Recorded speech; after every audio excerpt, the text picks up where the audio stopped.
দেবে। সেই ওড়িশাতে যখন আমার নিমাই চলে গেল,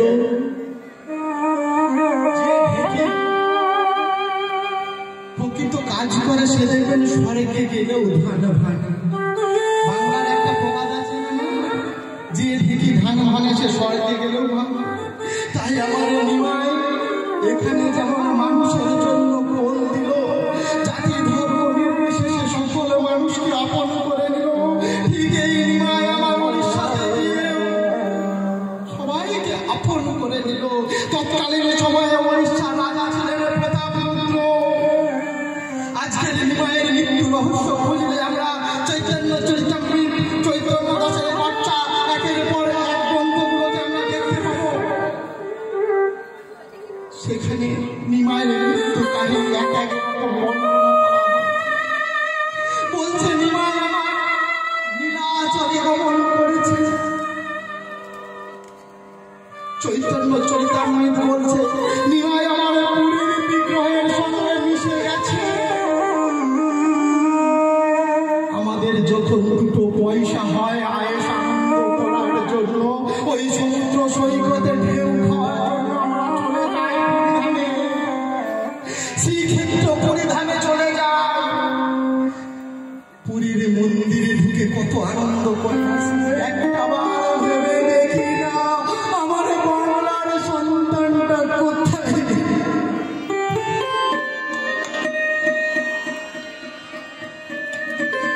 যে নিমাই ওই পুরীর ক্ষেত্রে বেশি ক্ষেত্রে এরপর এক মানুষদের আপন করে নিলেন। তৎকালীন সময় রাজা ছিলেন প্রতাপরুদ্র। প্রতাপরুদ্র গুরু জ্ঞানে সেবা করতে লাগলেন। গৌরাঙ্গ মহাপ্রভুর সমস্ত কথা মেনে চলতে শুরু করলেন। কিন্তু ভেবে দেখো, ভালো মানুষকে সমাজ মেনে নিতে পারে না। তাই সেই নিমাইয়ের মৃত্যু কাহিনী গোপন করতে এই সমাজের বুকে কয়েকটা মিথ্যা কথা প্রচলন করতে হবে। সেই জন্য যার মৃত্যু একটা কিন্তু তিন চারটে গ্রন্থে তিন চার রকম লেখা হলো। একবারে সত্যি কথা ভেবে বলুন তো, আমরা জানি যে বিগ্রহের সঙ্গে মিশে গেছে। কলিযুগে রক্ত মানুষের শরীর এই বিগ্রহের সঙ্গে মেশা সম্ভব? আমি ধরে নিলাম রামকৃষ্ণ পরমহংসদেব যখন ভাবে বিভোর হতে, অন্তরে তার মাতৃভাবে জেগে উঠত, আত্মা আমি ধরে নিলাম মিশে গেছে। তাহলে রক্ত মাংসের দেহটা কোথায় গেল? আমাদের প্রশ্ন জাগে না, আমাদের বাঙালি সন্তানটাকে নিয়ে তোরা কি করবি? আজকের গোটা বাংলার বুকে যে সমাজটা দাঁড়িয়ে আছে, আজকের এই বাংলার বুকে দুটো বীর সন্তান জন্ম নিয়েছিল। সেই দুটো বীর সন্তানকে কিন্তু আমরা মৃত্যু রহস্য আজও উদ্ঘাটন করতে পারিনি। এক হলো নেতাজি সুভাষ চন্দ্র বসু, যার জন্য আজকে আমরা ভারতবর্ষকে ফিরে পেয়েছি। আর এক হলো গৌরাঙ্গ মহাপ্রভু। এই গৌরের মৃত্যু রহস্য কিন্তু আমরা আজও উদ্ঘাটন করতে পারিনি। ডক্টর বিহার রঞ্জন রায় 1976 খ্রিস্টাব্দে একটা লেখাতে লিখেছে, গৌরের মৃত্যু কোনো সাধারণ মৃত্যু না, গৌরের মৃত্যু অস্বাভাবিক মৃত্যু।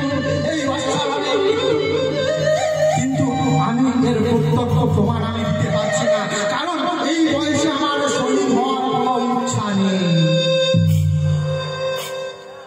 এই কথার পরিপ্রেক্ষিতে, এই চিঠিটার পরিপ্রেক্ষিতে ডক্টর জয়দেব মুখোপাধ্যায় আজকের যে গ্রন্থের নাম আমি বলবো ভালো করে শুনে নিন। গ্রন্থটা মাত্র 200 টাকা দাম। গ্রন্থটা একবার পড়ে দেখবেন। বইটার নাম হচ্ছে কাহা গেলে তোমার পাল।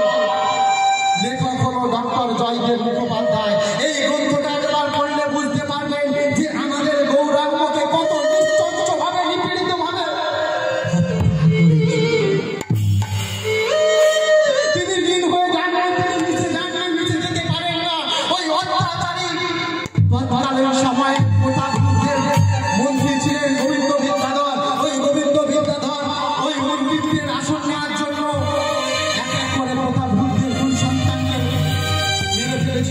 ওই দুই সন্তানের মৃত্যুর পর যখন প্রতাপরুদ্রকে দমানো গেল না, তাহলে ওই আসল পাবে কিভাবে?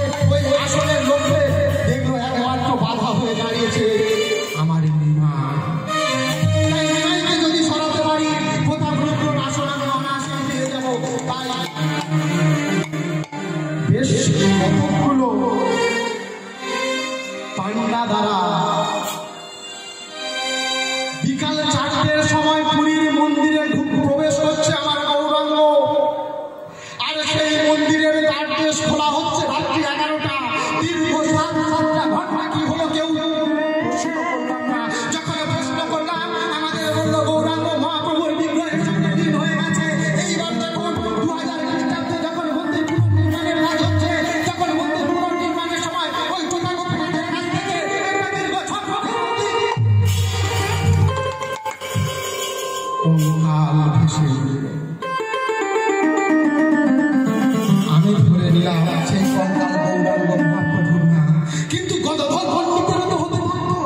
এইবারে বিচারটা বিষয় আপনাদের। আমি যদি গৌরাঙ্গ মহাপ্রভু বিগ্রহের সঙ্গে লীন হয়ে যাবে, তাহলে বলুন না সেখানে গৌরাঙ্গের মহিমা প্রচার পাবে না থেমে যাবে? কি হবে না? যদি এখানে একটা ভালো মন্দিরে মাতৃ আরাধনা শুরু হয়, সেখানে মায়ের যদি কিছু ভক্তরা করে, আর সেখানে মানুষের যদি একের পর এক ভালো হয়, তাহলে সেখানকার মহিমা বাড়বে না কমবে? তাহলে আমার গৌরাঙ্গ মহাপ্রভুর মৃত্যুর পর দীর্ঘ 50টা বছর কেন ওই ওড়িশার পুরীধামে হরিনাম সংকীর্তন বন্ধ হল? এক এক করে সমস্ত পারিষদ বর্গ চলে গেল,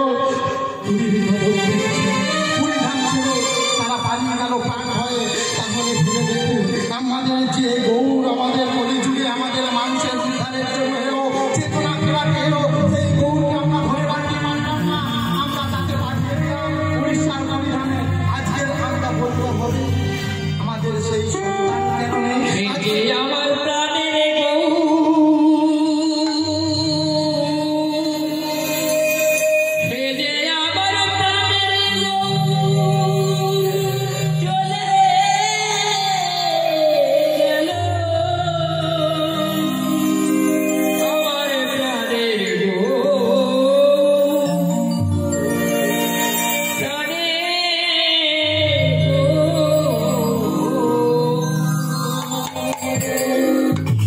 আমরা প্রত্যেকে সেই সন্তানের জন্ম দেব।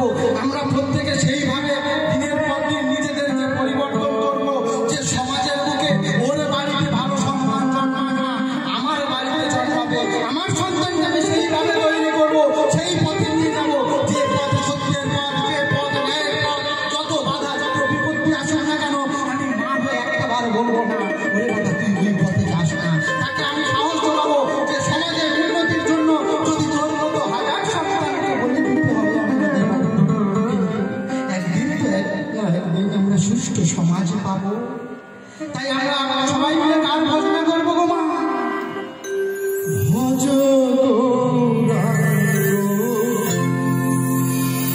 কহ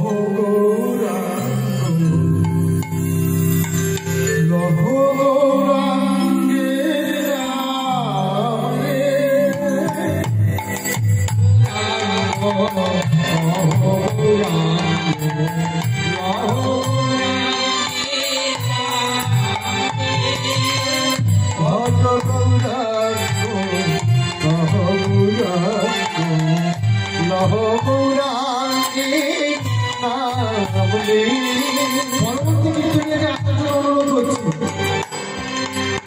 সবাই মিলে বলবো, সবাই ভজে